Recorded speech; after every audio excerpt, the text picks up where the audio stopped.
Hello everyone, মঙ্গলবার ছিল আমাদের বাড়িতে বিপত্তারিণী পুজো। তো এদিকে সকাল সকাল উঠে আমি ঘরের ঠাকুরকে পুজো দিয়ে নিয়েছি, সমস্তটা গুছিয়েও নিয়েছি। আর আগের দিন মা বাবাও কিছুটা গুছিয়ে রেখে দিয়েছিল। ঠাকুরমশাই আর 8:30 পৌনে 9টার মধ্যে চলেও এসেছিল। আর তোজোকে দেখো আমি রেডি করে দিয়েছি, কারণ ওর স্কুলে এক্সাম চলছে, ও স্কুল যাবে। আর তার আগে একটু বসে পুজোটাও দেখে নিচ্ছিল।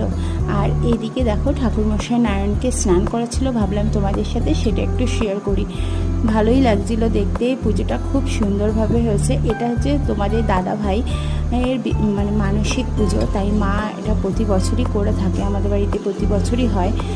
তো যাই হোক, পুজো প্রায় সম্পন্ন হয়ে এসছে। এখন ঠাকুরমশাই সন্ধ্যা আরতি করছে।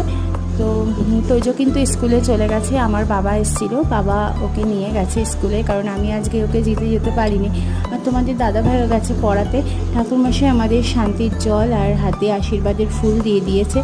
এদিকে বাইরে এসে দেখছি, দেখো কি কাণ্ড, একটা বড় দাঁড়ার সাপ আমাদের বাড়ির ইট সাজানো রয়েছে তার মধ্যে ঢুকছে। যাই হোক, অনেকক্ষণ অপেক্ষা করলাম, তারপর দেখছি যে সাপটা বেরোচ্ছে।